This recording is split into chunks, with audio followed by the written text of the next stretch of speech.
उसके बाद हम चलते हैं मेडिकल अलाउंसेस की और मेडिकल बेनिफिट्स की तरफ। उसको हम देखते हैं क्या हैं, कैसे हैं और किस तरह से हम उसे कैलकुलेट करेंगे, वो हमने यहाँ पे चीज़ें सीखनी है। आखिरी है, इसके बाद हमारा ये ख़त्म हो जाएंगे तमाम बकेट्स वगैरह, फिर हम मूव करेंगे आगे टर्मिनेशन बेनिफिट्स की तरफ। अच्छा जी, अब बात करते हैं सबसे पहले मेडिकल अलाउंस की। मेडिकल अलाउंस टैक्सेबल होता है और मेडिकल अलाउंस को टैक्सेबल करने के लिए जो हमारा नॉर्मल रूल इस्तेमाल होता है, जो हम नॉर्मल रूल इस्तेमाल करते हैं, वो क्या थी कि जो वो क्या था रूल कि जो हमें अमाउंट मिलती है हम उस अमाउंट में से लेस करवाते हैं 10% ऑफ बेसिक सैलरी, और बाकी जो है वो क्या होता है, हमारी सैलरी का पार्ट बन जाता है। ये हमने यहाँ पे एक बेसिक रूल जो है मेडिकल अलाउंस के बारे में पढ़ के आ चुके हैं। अलाउंस को हमने पढ़ा था कि भाई बीमार हो रहे हो, नहीं हो रहे, कम हो रहे हो, ज़्यादा हो रहे हो, ख़र्चा हो रहा है, वो सारा मेरे लिए क्या हो जाता है, इररेलेवेंट हो जाता है। अलाउंस मिलेगा वो इस रूल के मुताबिक क्या हो जाएगा, अलाउंस मेरा इस रूल के मुताबिक टैक्सेबल जो है वो हो जाएगा। इसके अलावा एक होती है टर्म, इसे हम कहते हैं मेडिकल फैसिलिटी। मेडिकल फैसिलिटी का मतलब क्या है कि कहते हैं भाईजान आप अगर बीमार हो गए ना, आपका इलाज मैं करवा दूंगा, फैसिलिटेट कर दूंगा। अब फैसिलिटेट कितने तरीक़ों से किया जा सकता है, वो कहते हैं जी आप जहाँ भी बीमार पड़ेंगे आप बताइएगा, हम आपका क्या करवा देंगे, ट्रीटमेंट करवा देंगे जहाँ से कहेंगे। ये एक मेडिकल फैसिलिटी है। या वो कहते हैं कि जी ये एक स्पेसिफिक हॉस्पिटल है, इस स्पेसिफिक हॉस्पिटल में चले जाइएगा, अपना एम्प्लॉयमेंटशिप कार्ड शो कीजिएगा, आपका फ्री में इलाज कर देंगे। या वो आपको कहते हैं कि हम आपकी क्या करवा रहे हैं, हम आपकी आपके बीवी बच्चों की मेडिकल इंश्योरेंस करवा के दे देते हैं, सारा प्रीमियम उसका हम पे करेंगे, आप जब भी बीमार होंगे कार्ड शो कीजिएगा, इंश्योरेंस बेसिस के ऊपर इलाज करवा लीजिएगा। या नंबर 4 पे वो कहता है कि आप ख़ुद इलाज करवा लीजिएगा, आप हमारे पास बिल्स वगैरह लेके आइएगा, इलाज अपने आप से करवा लें, जितना ख़र्चा लगता है आप हमारे पास बिल्स लेके आइएगा, हम आपको रीइम्बर्स कर देंगे, हम आपको सारे के सारे वो अमाउंट जो है वो क्या कर देंगे, वापस कर देंगे। तो ये सारा क्या है, ये सारी हमारी फैसिलिटी कहला रही होती है कि हम इस तरह क्या कर रहे हैं, हम इस तरह से फैसिलिटेट कर रहे हैं, उसका डायरेक्टली इलाज करवा देते हैं, उसको किसी कहते हैं स्पेसिफिक हॉस्पिटल में जाके इलाज करवा लो, उसको इंश्योरेंस लेके हम दे देते हैं, ऐसे कहते हैं तुम इलाज करवा लो, ये बिल्स वगैरह हम रीइंबर्स कर देंगे। ये मेडिकल फैसिलिटी कहलाती है। अब ये जो मेडिकल फैसिलिटी है ना, ये जो मेडिकल फैसिलिटी है ये दो तरह की होती है हमारे पास। ये जो मेडिकल फैसिलिटी है ये दो तरह की है, एक है under the contract of employment और दूसरी है not under the contract of employment. मतलब एक वो जो हमारे एम्प्लॉयमेंटशिप कॉन्ट्रैक्ट का हिस्सा है और दूसरी वो जो हमारे एम्प्लॉयमेंटशिप कॉन्ट्रैक्ट का हिस्सा नहीं है। एक वो जो अंडर द कॉन्ट्रैक्ट है और दूसरी वो जो अंडर द कॉन्ट्रैक्ट नहीं है। रिमेंबर जो अंडर द कॉन्ट्रैक्ट है, अंडर द कॉन्ट्रैक्ट का मतलब क्या है कि जब आपकी नौकरी लगी थी आपको कह दिया गया था कि यार इतना इलाज मैं करवा दूंगा या ये मैं करवा दूंगा, वो उस कॉन्ट्रैक्ट का पार्ट है। अगर आपको मेडिकली फैसिलिटेट किया जा रहा है और वो अगर अंडर द कॉन्ट्रैक्ट किया जा रहा है तो रिमेंबर ये एग्जेम्प्ट है, इसका सैलरी में कोई चीज़ ऐड नहीं होगी। इलाज करवा दिया भाई ज़िंदा बचने के लिए, बेनिफिट तो कोई नहीं हुआ, टांग कट गई है बेनिफिट तो कोई नहीं हुआ, आपके पास ज़िंदा बच गए हो। अंडर द कॉन्ट्रैक्ट था, बात हो गई हुई थी तो एग्जेम्प्ट है। बिल्स वगैरह के लिए रीइंबर्समेंट के लिए बस आपने याद रखनी है कि जब बिल्स की रीइंबर्समेंट एग्जेम्प्ट कब होगी, जब जो मेडिकल प्रैक्टिशनर है जिसके पास आपने इलाज करवाया है, एमबीबीएस डॉक्टर हो और उस डॉक्टर के पास एनटीएन नंबर हो और उस डॉक्टर ने आपके इन बिल को अटेस्ट किया हो कि यार बिल आपके ठीक हैं, और जब वो बिल आपके एम्प्लॉयर के पास आए हों, आपके एम्प्लॉयर के पास भी एनटीएन नंबर हो और आपके एम्प्लॉयर ने भी उनको अटेस्ट किया हो, फिर आपके बिल्स जो आपको वापस कर दिए जाएंगे वो एग्जाम्प्ट है। अगर एम्प्लॉयर के पास एनटीएन नंबर नहीं है या डॉक्टर के पास एनटीएन नंबर नहीं है ना, फिर बिल्स आपके टैक्सेबल हो जाएंगे। देखिए, अगर आपने सरकारी हॉस्पिटल से इलाज करवाया है, वहाँ पे तो आपको नीड ही नहीं है इस चीज़ की।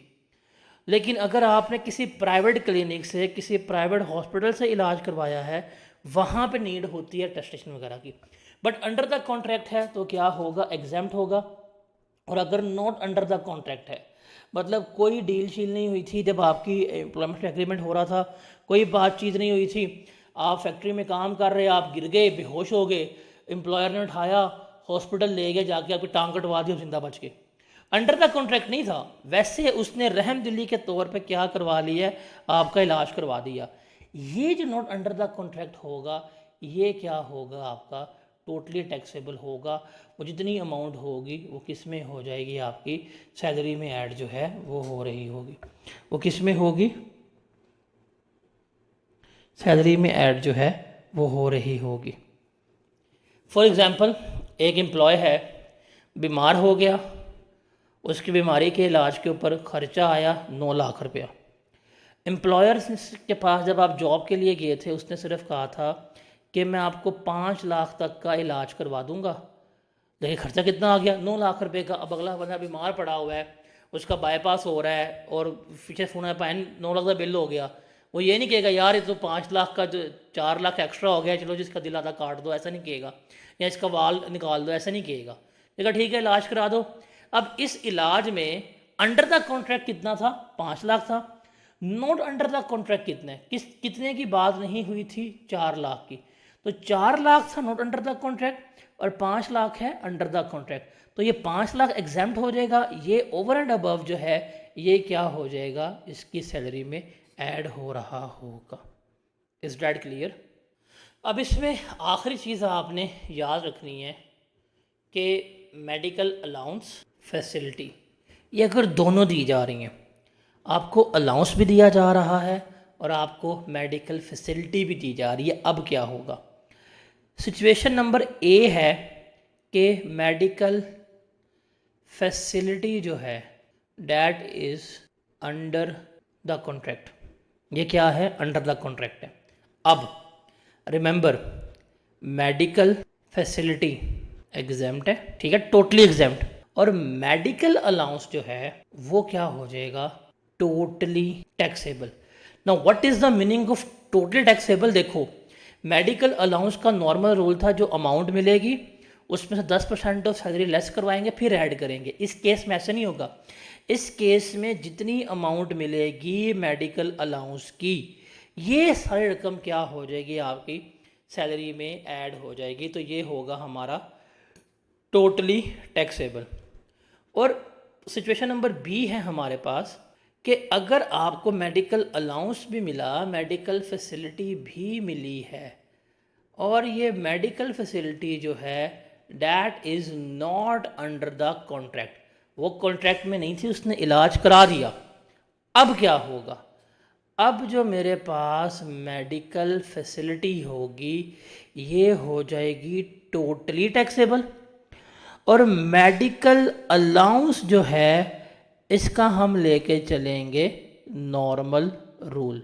और वो नॉर्मल रूल क्या होगा, जो अभी हमने पढ़ा है कि जो मुझे अमाउंट मिलेगी उसमें से लेस करवाना है मैंने 10% ऑफ बेसिक सैलरी, और रिमेनिंग अमाउंट जो है वो किस में ऐड होगी, सैलरी में ऐड होगी। तो इस तरह से हम ट्रीटमेंट लेके चल रहे होंगे। तो आपके इस वक्त जो स्क्रीन पर नज़र आ रहा है ना, आपको सिर्फ ये बातें याद रखनी है। और ये न्यूमेरिकल में यही होता है।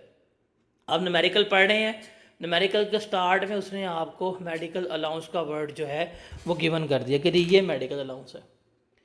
अब मेडिकल अलाउंस का वर्ड पढ़ते साथ फ़ौरन ही ट्रीटमेंट कर देना, सवाल पूरा पढ़ना है और सवाल में देखना है कि क्या कहीं मेडिकल फैसिलिटी की चीज़ तो नहीं गिवन। अगर मेडिकल फैसिलिटी की चीज़ गिवन है और वो अंडर द कॉन्ट्रैक्ट है तो मेडिकल अलाउंस टोटल टैक्सेबल हो जाएगा और मेडिकल फैसिलिटी क्या हो जाएगी, एग्जाम्प्ट हो जाएगी आपकी। तो ये चीज़ आपने देखनी है। और अगर मेडिकल फैसिलिटी गिवन ही नहीं है तो मेडिकल अलाउंस ट्रीट होगा एज पर नॉर्मल रूल। और अगर मेडिकल फैसिलिटी गिवन थी but not under the contract थी तो मेडिकल फैसिलिटी क्या हो जाएगी, वो हमारी नॉर्मल टैक्सेबल हो जाएगी। और मेडिकल अलाउंस जो है वो हमारा क्या होगा, वो हमारा टोटली टैक्सेबल हो, थोड़ी नॉर्मल रूल के मुताबिक जो है वो चल रहा होगा। तो दो चीज़ें याद रखनी है, मेडिकल फैसिलिटी अगर अंडर द कॉन्ट्रैक्ट है एग्जाम्प्ट है, मेडिकल फैसिलिटी अगर नॉट अंडर द कॉन्ट्रैक्ट है टोटली टैक्सेबल है। अगर फैसिलिटी प्लस अलाउंस दोनों गिवन है और फैसिलिटी अंडर द कॉन्ट्रैक्ट है तो अलाउंस टोटली टैक्सेबल हो जाएगा और फैसिलिटी एग्जाम्प्ट हो जाएगी। और फैसिलिटी अगर नॉट अंडर द कॉन्ट्रैक्ट है तो फैसिलिटी टोटली टैक्सेबल हो जाएगा और अलाउंस जो है वो अंडर नॉर्मल रूल्स के मुताबिक हम क्या करवा रहे होंगे, उसको ट्रीट कर रहे होंगे। Is that clear? तो इस वक्त ये पॉइंट ए और पॉइंट बी सिर्फ आपको यही क्या करना है, याद रखना है। तो अगर आप बुक में आएंगे तो सेल्फ हायरिंग के बाद ये सारे केसेस जो हैं लिखे हुए हैं, मेडिकल फैसिलिटी के रीइंबर्समेंट का क्या रूल है, रीइंबर्समेंट कब एग्जाम्प्ट होगी, अगर अंडर द कॉन्ट्रैक्ट नहीं है टैक्सेबल है, अलाउंस का ट्रीटमेंट क्या है, ये सारा कुछ एग्ज़ाम नोट के पॉइंट ऑफ व्यू से हर एक चीज़ इस चैप्टर में एक्सप्लेन्ड है। किताब के चैप्टर में अगर आप पढ़ेंगे आपको समझ आ जाएगी। जैसे एग्जांपल देखते हैं कि जी बेसिक सैलरी ऑफ मिस्टर जी इस 40,000 पर मंथ, और वो कहता है जी डीएनएस अलाउंस जो है वो 4,000 पर मंथ है, हाउस रेंट अलाउंस जो है 6,000 पर मंथ है। As per the term of employment he is entitled for free hospitalisation. अब देखिए यहाँ पे टर्म लिख दी गई है, यहाँ सवाल में उसने बता दिया है as per terms of employment, एम्प्लॉयमेंटशिप के तहत। तो this is under the contract. किसकी बात हो रही है? Under the contract. कि भाई अगर तुम्हारा इलाज वगैरह करना पड़ गया तो तुम्हारा 30,000 तक हम इलाज करवा देंगे, हमने इसकी टैक्सेबल इनकम देखनी है। अब क्या है, हमें under terms of employment given है, ये एग्जाम्प्ट हो जाएगी। तो बेसिक सैलरी हो जाएगी 40,000 इंटू 12 किया, 480 आ गया। डीएनएस अलाउंस टैक्सेबल हो गया, हाउस रेंट अलाउंस टैक्सेबल हो गया, फैसिलिटी है अंडर द कॉन्ट्रैक्ट है, एग्जाम्प्ट है, सम अप किया, मेरे पास टोटल सैलरी जो है वो आ जाएगी।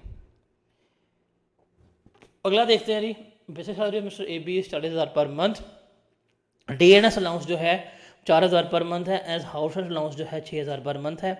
मेडिकल अलाउंस जो है 15% ऑफ बेसिक सैलरी मिल रहा है, फैसिलिटी वगैरह तो है नहीं। सैलरी हो जाएगी basic 40,000 into 12 that is 480,000। DNS allowance हो गया हमारे पास 48,000। हाउस रेंट अलाउंस हमारे पास आ जाएगा 6,000 इंटू 12 72,000। अब मेडिकल अलाउंस है इस बेसिक सैलरी का 15%, वो कितना बनेगा हमारे पास 72,000। इसमें से लेस करवा देंगे नॉर्मल रूल के मुताबिक 10% ऑफ बेसिक सैलरी, वो बनेगा 48,000। रिमेनिंग कितना बचा 24,000, ये क्या हो जाएगा इसकी इनकम में ऐड हो जाएगा। तो दिस वन जमा दिस वन, तो that will be his total salary consider हो रही होगी। Is that clear? जैसे एक और देखते हैं जी, basic salary of mister I K is 40,000 per month, DNS allowance 4,000 per month है, house rent allowance 6,000 per month है। As per terms of employment, अब मेडिकल टर्म्स उसकी अंडर द कॉन्ट्रैक्ट है, उसको फ्री हॉस्पिटलाइजेशन दी जा रही है और इसके अलावा उसको मेडिकल अलाउंस भी मिल रहा है 3,000 पर मंथ। अब देखें यहाँ पे इसको मेडिकल अलाउंस भी गिवन है, यहाँ पे इसको मेडिकल फैसिलिटी भी गिवन है। जहाँ पे अलाउंस भी गिवन हो, जहाँ पे फैसिलिटी भी गिवन हो, अब हमने रूल लगा देना है। अब फैसिलिटी अंडर द कॉन्ट्रैक्ट है तो फैसिलिटी एग्जाम्प्ट हो जाएगी, अलाउंस टोटल टैक्सेबल हो जाएगा। अब 40,000 इंटू 12 किया, सैलरी आ गई, डीएनएस अलाउंस आ गया, हाउस रेंट अलाउंस आ गया। अब फैसिलिटी गिवन है अंडर द कॉन्ट्रैक्ट है तो फैसिलिटी एग्जाम्प्ट हो जाएगी, लेकिन अलाउंस अब कितना है 3,000 पर मंथ, तो 3 इंटू 12 करेंगे तो मेरे पास क्या जवाब आएगा 36,000, और डैट इज़ टोटली टैक्सेबल जो हमने यहाँ पे सीख के आए हैं। Is that clear? कि बेसिक सैलरी ऑफ मिस इंजा is 40,000 per month, DNS allowance is 4,000 per month, house rent allowance is 6,000 per month, medical allowance is 5,000 per month, free hospitalisation product cost which is not as per terms of employment. ये चीज़ देखें कि हमने उसको free में इलाज तो करवा दिया 50,000 रुपये का, and that is not the part of employment terms. अब क्या होगा? अब मेडिकल फैसिलिटी भी गिवन है but this is not under the contract, तो ये क्या हो जाएगी टोटली टैक्सेबल। अलाउंस भी गिवन है, ये नॉर्मल ट्रीट होगा। सैलरी बेसिक कितनी है 40,000 इंटू पर मंथ 40 टू 12 40 आ गया। डीएनएस अलाउंस कितना है 4 इंटू 12 48 आ गया। हाउस रेंट अलाउंस कितना है 6,000 इंटू 12,000 आ गया। अब चूंकि हॉस्पिटलाइजेशन कॉस्ट जो है वो under the terms of employment नहीं थी, तो ये क्या हो जाएगी टोटली टैक्सेबल, सारी के सारी इसकी इनकम में क्या हो जाएगी ऐड हो जाएगी। मेडिकल अलाउंस अब नॉर्मल रूल के मुताबिक कितना था 5,000 पर मंथ निकाला, 10% ऑफ सैलरी इसमें से हमने लेस करवा दी, 12,000 टैक्सेबल हुआ, इन सब को जमा किया तो ये इसकी टोटल सैलरी आ गई, इतनी बनती है 6,62,000 बन रही होती है।